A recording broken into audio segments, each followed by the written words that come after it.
20 किधर को, वेस्ट को ही। चलिए अगर मैं हॉरिजॉन्टल फोर्सेस को देखूं तो 20 न्यूटन की फोर्स वेस्ट को आ गई। इसमें कोई दिक्कत? काव्य 50 माइनस 30, इन दोनों में कौन ज्यादा? नीचे वाला।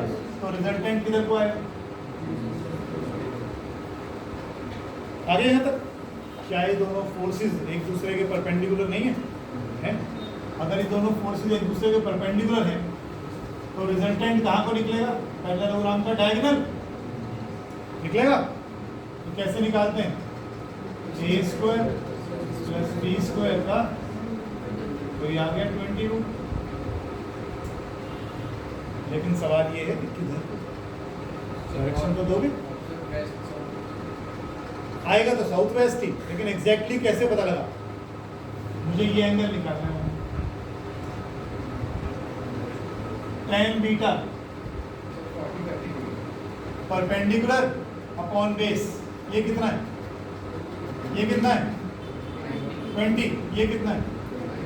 तो 20/20 1 किस पर एंगल पे आती है? और जब 45 आए तो एग्जैक्ट साउथ वेस्ट कह सकते हैं उसको। ये वेस्ट,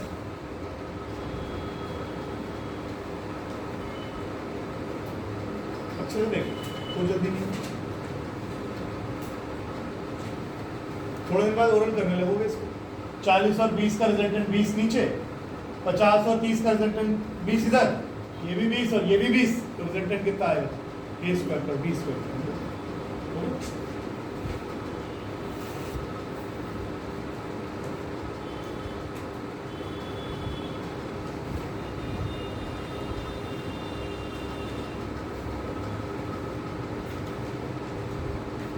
The resultant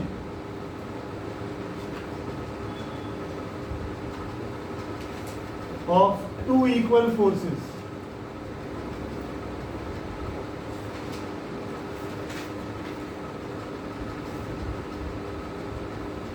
नहीं, आसान ना, ये आसान है, बहुत आसान है, कर लो।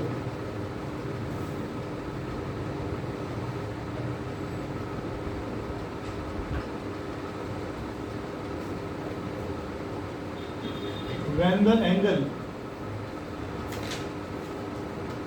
between two vectors of equal magnitude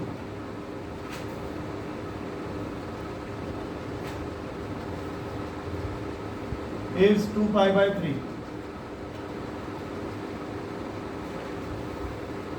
prove that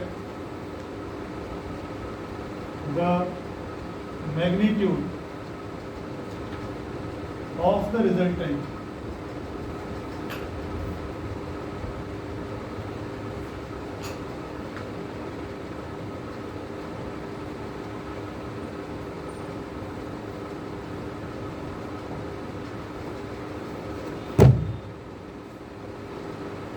इसमें किसी को दिक्कत हो तो बता दो, नहीं तो मैं हटाऊं उसको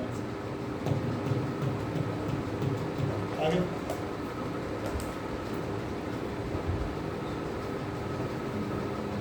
जब कुछ समझ में नहीं आता क्वेश्चन को 3 बार 4 बार पढ़ा करो, वहीं से कुछ ना कुछ सवाल निकल आएगा। कह रहा है व्हेन द एंगल बिटवीन, ये 2π/3 क्या होता है? रेडियन। ध्यान रखिएगा, पाई रेडियन में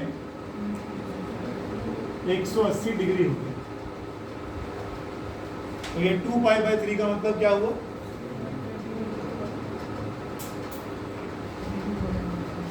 120 डिग्री। 2π/3 का, ठीक है।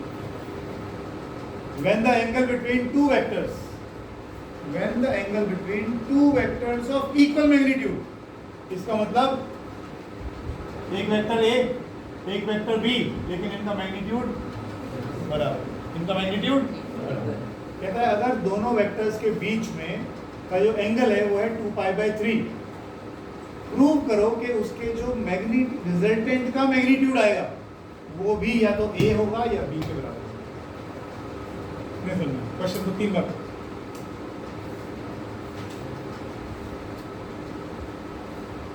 एक वेक्टर है A, एक वेक्टर है B, इसकी लंबाई और इसकी लंबाई बराबर, ठीक है। प्रूव करो कि जो ये रिजल्टेंट होगा इसकी लंबाई भी a या b के बराबर आएगी। ये क्वेश्चन करके देखें, कुछ मुश्किल नहीं है, डरो नहीं। ये होता है, क्या कह रहा है वो? कह रहा है दोनों वेक्टर्स आपस में इक्वल है और जो रिजल्टेंट आएगा वो भी इनमें से किसी एक वेक्टर के बराबर है। दोनों वेक्टर भी इक्वल हैं, रिजल्टेंट आएगा वो भी इन्हीं के किसी एक के बराबर है। इसका मतलब अगर मैं तीनों को ए या आर लिख दूं तो बात बन जाएगी। R square is equal to R square plus R square plus 2RR cos, है ना?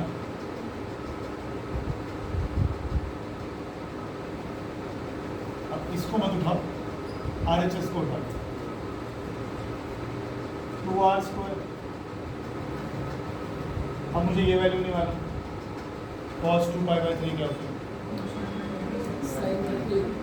साइन बता दो कैसे निकालते हैं?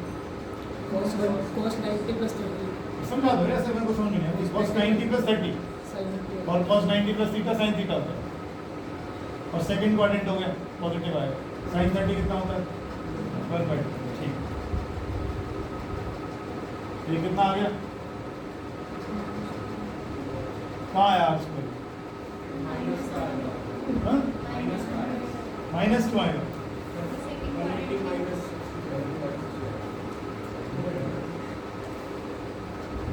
0 से 90 सभी पॉजिटिव, 90 से 180 सिर्फ साइन पॉजिटिव, कॉस तो नेगेटिव है। ठीक है, तो 2R square minus R square किसके बराबर है? क्या ये इसके बराबर ही नहीं आ गई?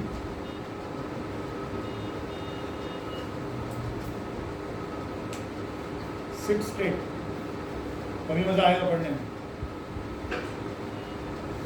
दोबारा बोल रहा हूँ, क्वेश्चन समझने में तुम्हें दिक्कत हो रही है, तुम्हारे पास चेहरे अजीब से बना रहे हो। दोबारा देखो, कह रहा है अगर दो वेक्टर्स हैं जिनका मैग्नीट्यूड इक्वल है और उनके बीच का एंगल कितना है?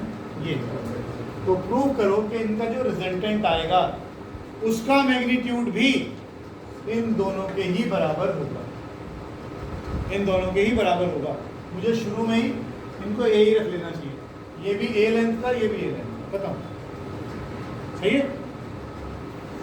और सोच लो आराम से, नहीं समझ में आया फिर दोबारा पूछो और क्वेश्चन करेंगे, धीरे धीरे समझ में आएंगी चीज़।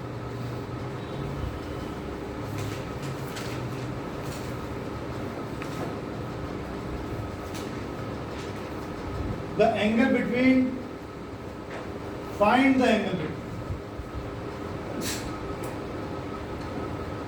500 पे फाइंड लो इससे, find the angle between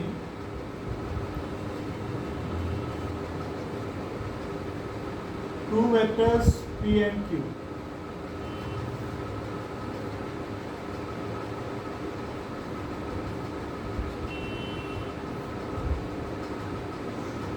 If the resultant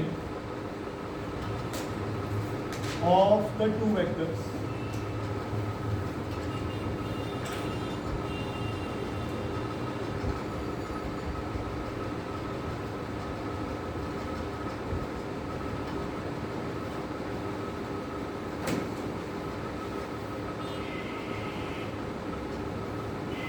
मान जाओ, अगर तुम में से कोई करके दिखा रहे इसको,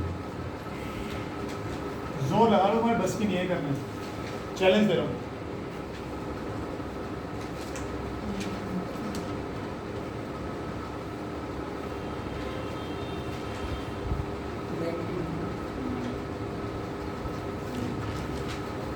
सीधा बोले तो कपड़ा हो जाएगा।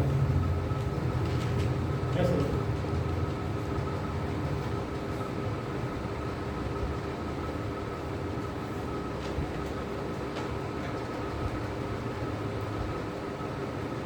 अरे कार्तिक पंत बताइए कुछ।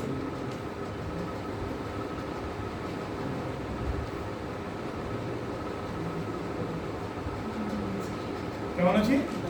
क्यों होना चाहिए 90?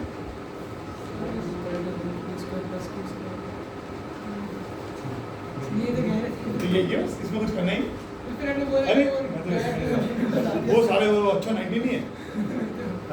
पाइथागोरस लग रही है वैसे भी, और अगर मैं इसको हटा दूं तो ये क्या पढ़ते आ रहे हो यार, परपेंडिकुलर, इसमें कुछ करना ही नहीं है। वेक्टर आप P और वेक्टर Q के बीच में कितना एंगल है, 90 डिग्री, बात ही खत्म हो गई, जब तो ये लगती है, कुछ करना ही नहीं। क्वेश्चन खत्म। तो मेरा बोलने पे ऐसे कैसे जाएंगे, चलो अगला करते हैं।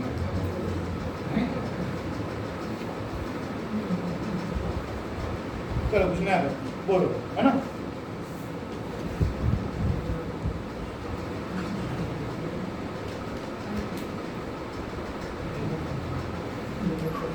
चलो एक और, the greatest and the least resultant, the greatest and the least resultant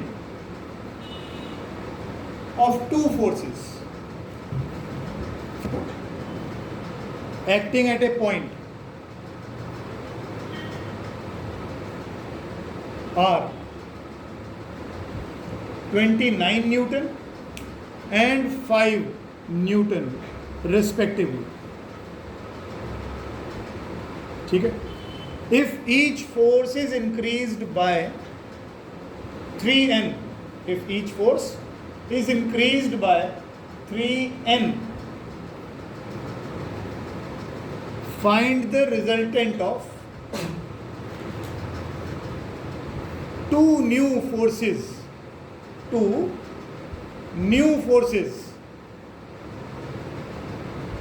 acting at right angles to each other. ये क्वेश्चन आपको कुछ समझाने के लिए बताया गया। देखो जरा, एक बॉक्स पर दो फोर्सेस लग रही हैं, एक बॉक्स ले लिया मैंने, उस पर इधर से फोर्स लग रही है और इधर से फोर्स लग रही है, नहीं ऐसे नहीं, एक बॉक्स पर दो फोर्सेस लग रही हैं, किस तरीके से लगाऊं कि उन पर रिजल्टेंट मैक्सिमम आए और कैसे लगाऊं कि रिजल्टेंट मिनिमम आए। बिल्कुल, अगर हम यहाँ पर दोनों फोर्सेस को ऐसे लगा दें तो मैक्सिमम आए, और अगर हम इन दोनों फोर्सेस को ऐसे लगा दें मिनिमम आए, कटेंगे ना आपस में। तो ध्यान रखिएगा, रिजल्टेंट मैक्सिमम कब होता है, जब ए और बी जुड़ जाते हैं। रिजल्टेंट मिनिमम कब होता है, जब एक वेक्टर में से दूसरा वेक्टर का मैग्नीट्यूड फाइंड करो। सीधी सी बात है बिल्कुल, यहाँ माइनस करोगे यहाँ प्लस करोगे, ये मैक्सिमम है ये मिनिमम है, और बाकी सभी वैल्यूज इन दोनों के बीच में है। पहला क्वेश्चन तो हो गया। हाँ, a प्लस बी कितना बता रहे हो, 29 और a माइनस बी 5, बिल्कुल ठीक। a कितना आ गया 16 और b कितना आ रहा है 16 के साथ 17 आ रहा है। तो ये फोर्सेस निकल, ये आता है ना, करके बताऊँ आता है नहीं, ये बताऊँ कैसे कैंसिल किया नहीं, ये तो अब ये पूछो अभी आगे पार्ट बचा है इसका। ये तो नॉर्मल 10th क्लास वाला कराम कुछ समझ में आ रहा है, मैक्सिमम मिनिमम। अगला क्या कह रहा है, आगे कहता है if each force is increased by 3, मतलब एक को 20 हो गई और एक 15 हो गई। और क्या कहता है, if each force is increased by 3 the new resultant, find the resultant of two new forces acting at right angles to. ये तो बचा ही। अब ये कह रहा है 17 इधर और 12 इधर, इनका रिजल्टेंट निकाल दो, ये आ गया रिजल्ट, है ना। और परपेंडिकुलर हैं तो पंगे क्यों लेने हैं। अच्छा मैंने 3 ऐड नहीं किया, सॉरी 3 इसमें ऐड करना था और 3 इसमें ऐड करना था, तो ये 15 हो गया और ये 20 हो गया। 400 और 225 625 25 आ गया। लेकिन लेकिन लेकिन अभी पूरा नहीं है। क्या पढ़ रहे हो, वेक्टर्स, मैग्नीट्यूड तो निकाल दिए, डायरेक्शन तो बताओ। तो आप बोलो कि मैं ये एंगल ले लेता हूँ बीटा, tan बीटा किसके इक्वल आ जाएगा, ये वैल्यू कितनी है ना। बस tan बीटा ऐसे लिख के छोड़ दो।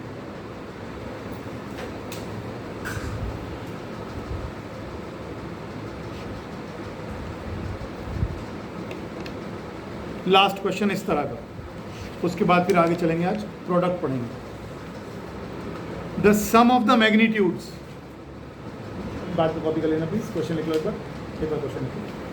The sum of the magnitudes of two forces, the sum of the magnitudes of two forces acting at a point is 18 Newton and their resultant is 12 Newton. ठीक है? If the resultant makes an angle of, if the resultant makes an angle of, ऐसा नहीं बनना है, if the resultant makes an angle of 90 degree with the force of smaller magnitude,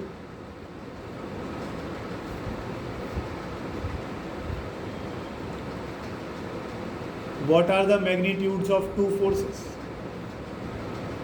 What are the magnitudes of two forces?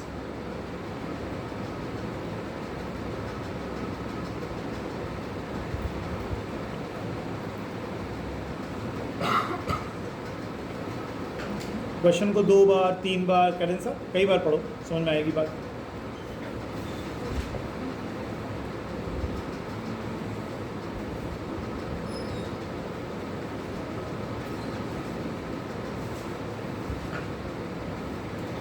पिछला वाला हो गया था, ठीक, डायग्राम में बीटा ही मिला है।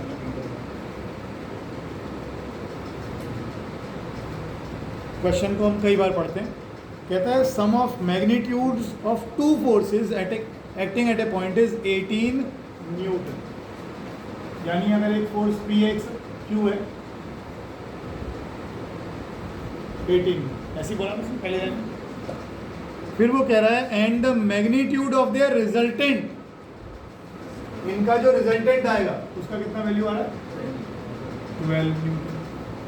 ठीक है, समझ रहे हो बात को? अब P और Q का सम 18 है, उनका रिजल्टेंट आ रहा है 12। ध्यान रखना, इसका मतलब P और Q किसी एंगल पे एक्ट कर रहे होंगे।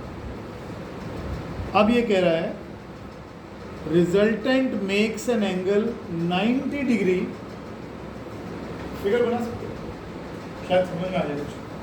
जो रिजल्टेंट है वो मान लो इसमें से P का मैग्नीट्यूड छोटा है, मान लिया, तो रिजल्टेंट और P में एंगल कितना है 90 डिग्री। मेरे ख्याल से बना लेते तो ज़्यादा अच्छा।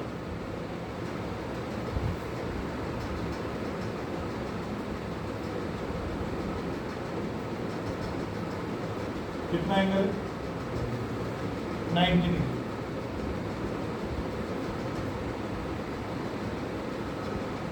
कुछ दिखाई दिया पैरेललोग्राम?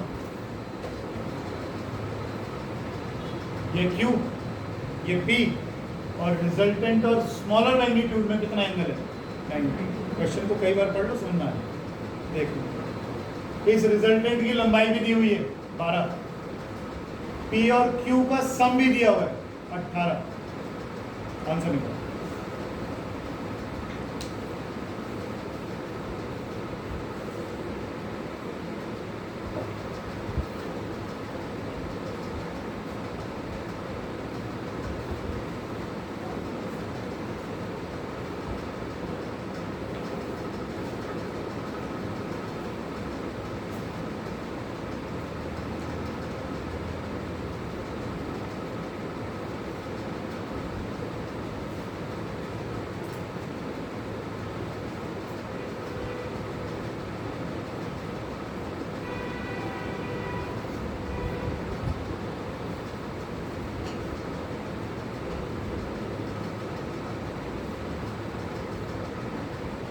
समझ गए?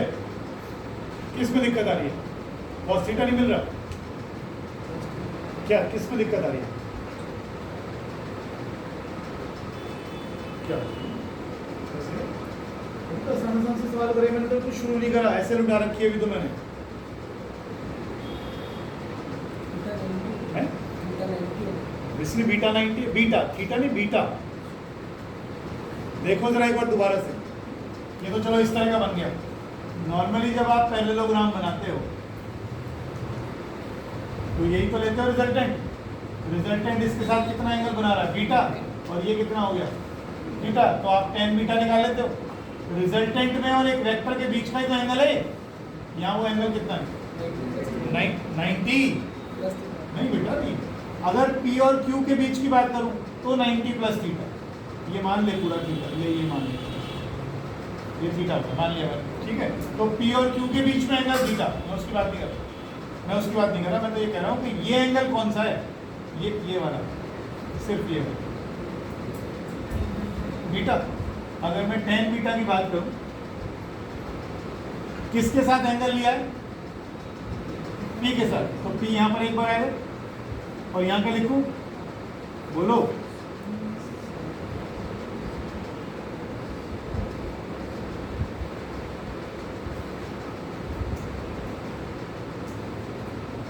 पैरेललोग्राम ड्रॉ करो,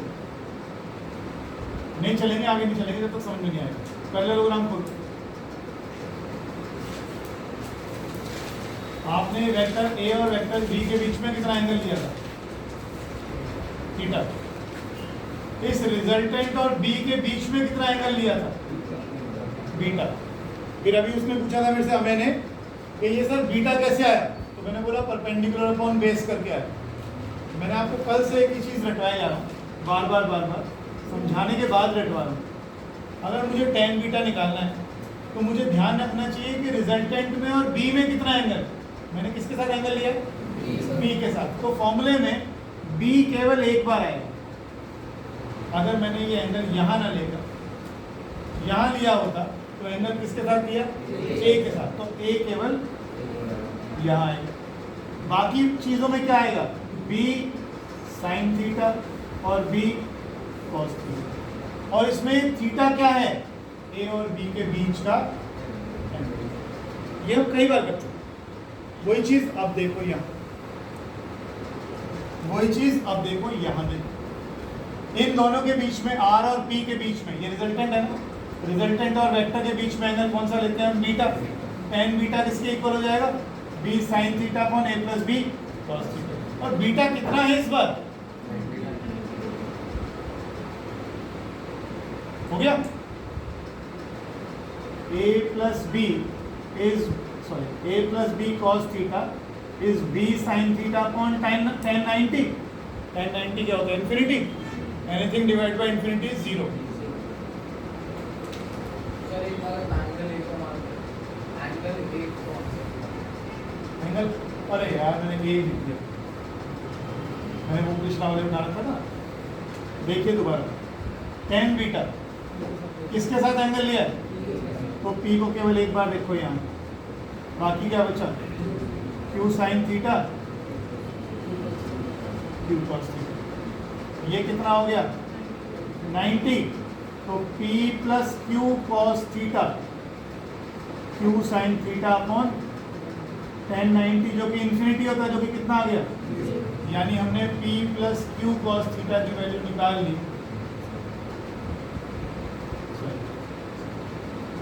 अभी हम यहीं तक पहुंचे, पहले यहाँ तक हाँ भरोगे तो आगे चलूंगा, नहीं तो यहीं समझा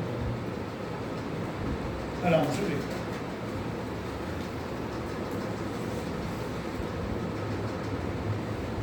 अभी हम एक छोटा सा हिस्सा कर पाए हैं इसका, बाकी अभी और भी चीजें हैं इसमें। इसने कहा इनका रिजल्टेंट 12 है, अच्छा रिजल्टेंट 12 है, R का वैल्यू क्या होता है A square plus B square plus 2AB cos, और ये रिजल्टेंट कितना दिया हुआ है,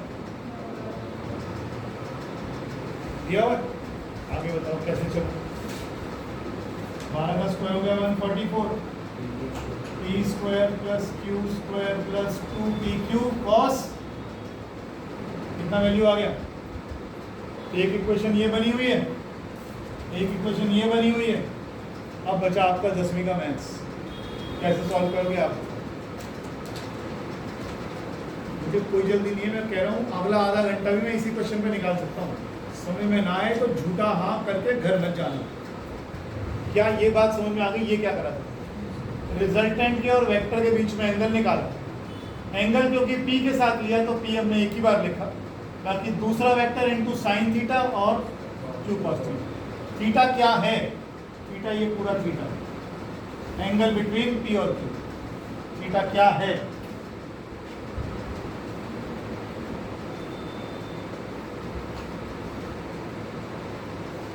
ठीक है, यहाँ तक उससे हमने p plus Q cos theta निकाल लिया। फिर उसने क्वेश्चन दिया, उसमें वैल्यू दी, उसमें वो कह रहा है r जो है वो 12n के बराबर है। रिजल्टेंट किसके बराबर होता है? a square plus B square plus 2ab cos theta. हमने 12 की जगह 144 रखते हैं स्क्वायर आकर से। अब बताओ क्या? उसका यूज नहीं किया अभी तक हमने p प्लस क्यू 18 का।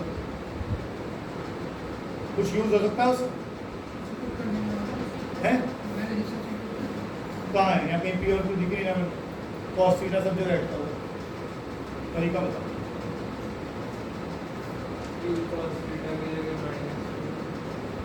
पी कॉस थीटा की जगह क्यू कॉस थीटा की जगह क्या डाल दूँ? Minus P. Q cos theta की जगह डाल दूँ माइनस पी। अच्छा चल ले डालता हूँ। ये क्यू कॉस थीटा हटा रहा हूँ, इसकी जगह डालता हूँ माइनस पी, तो ये हो गया minus 2p square. Minus 2p square और p स्क्वायर,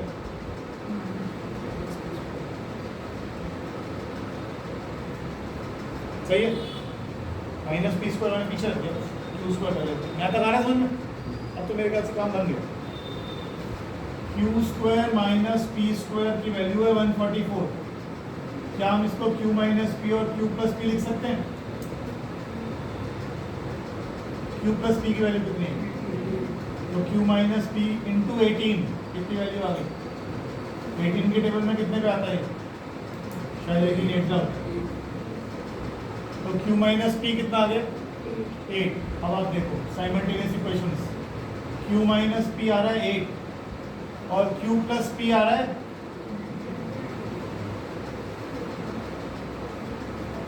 ये निकल आया।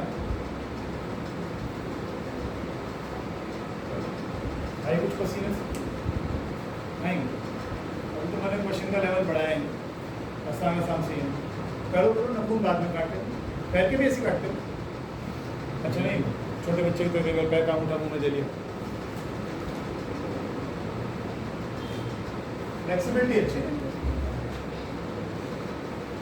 ऐसे ही काटता सारे रंगों मुँह से ही काट ले, नेल से, उससे नेल करता से काट ले। हमारे भी काटते बड़े,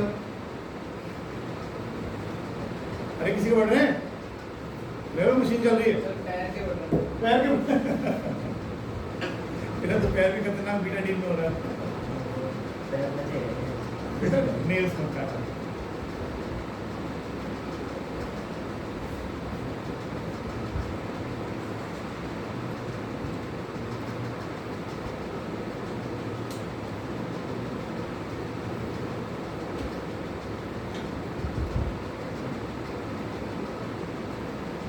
जो बच्चे बोर्ड से कॉपी कर रहे हैं उन्हें वैसे ही कुछ समझ में आने वाला नहीं है, मैं पहले ही बता दूँ।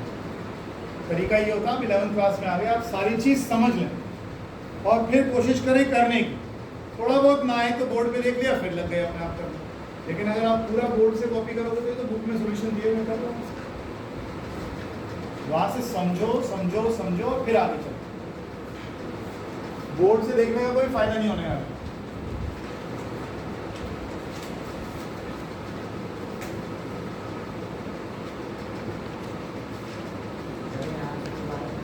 कहाँ से?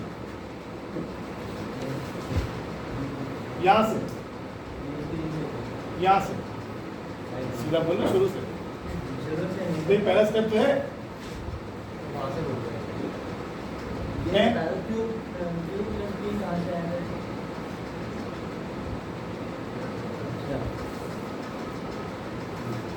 ना ना शर्माना नहीं है, मैं तो बताऊंगा। ऐसे कैसे पता लग गया? अच्छा देखा है।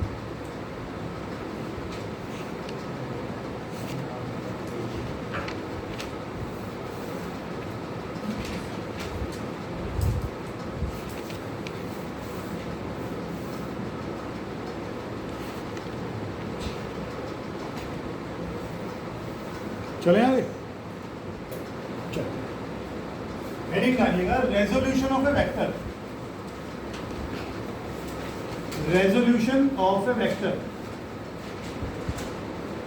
पिछले आज 1.5 क्लास हो गई है, लगातार हम एक ही चीज सीख रहे हैं, एक वेक्टर हो, 2 वेक्टर हो, 3 वेक्टर हो, सबको हटाओ, एक बताओ कितना लगाओगे, रिजल्टेंट निकालना सीख रहे हैं। हर बार यही कर रहे हैं। ट्राइंगल लॉ में 2 वेक्टर जोड़े, पॉलीगन लॉ में बहुत सारे वेक्टर जोड़े, वेक्टर को जोड़ते जा रहे हैं, जोड़ते जा रहे हैं, जोड़ते जा रहे हैं, और उनको कह रहे हैं इनको सबको हटाओ सालों, एक वेक्टर लगा, तो आपने कहा रिजल्टेंट वेक्टर निकाल दिया। तो हम बहुत सारे वेक्टर को एक बनाना सीखा अब तक हमने, अब हम एक वेक्टर को तोड़ना सीखेंगे। बहुत सी जगह आपने 9th क्लास करी थी, तो 9th क्लास में आपको सिखाया जाता है हाउ डू वी वॉक, हम चलते कैसे हैं। तो आपको सिंपल ये सिखाया जाता था न्यूटन के 3rd लॉ से कि आप एक्शन लगाते हैं ग्राउंड पे ऐसे करके तो रिएक्शन मिलता है आपको आगे की तरफ, तो आप पीछे को फोर्स लगाते हैं तो आपको रिएक्शन मिलता है आगे की तरफ को। एक्शन क्या था वो, न्यूटन का 3rd law, every action has an equal and opposite reaction. तो आप एक्शन लगाएंगे तो रिएक्शन मिलेगा। आज कुछ और चीज़ समझ में आएगी कि अच्छा तो 9th में जो चले थे बस वो चले थे, आज ढंग से चलेंगे। देखें कैसे, कितने सारे वेक्टर को जोड़कर एक बनाया जा सकता है, कितने से आपकी मर्जी, जितने चाहो जोड़ लो। इनफाइनाइट वेक्टर्स का एक रिजल्टेंट निकाल सकते हैं। ऐसे ही एक वेक्टर के कितने टुकड़े कंपोनेंट्स करे जा सकते हैं, इनफाइनाइट। तो पहली line, A vector can have infinite components, यानी एक वेक्टर को मैं रिजॉल्व कर सकता हूं इनफाइनाइट टुकड़ों में, ठीक। लेकिन but only 3 rectangular components, but only 3 rectangular components.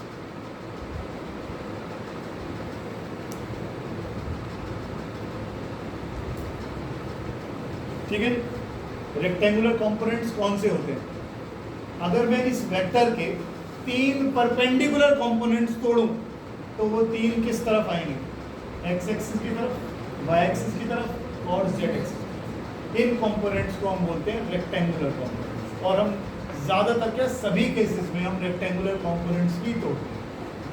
समझ लो, इस वेक्टर के कंपोनेंट्स टुकड़े हम तोड़ेंगे, इसको रिजॉल्व करेंगे, इसको रिजॉल्व करेंगे ऐसे कंपोनेंट्स में जो एक्स एक्सिस की तरफ हो, वाई की तरफ हो और जेड।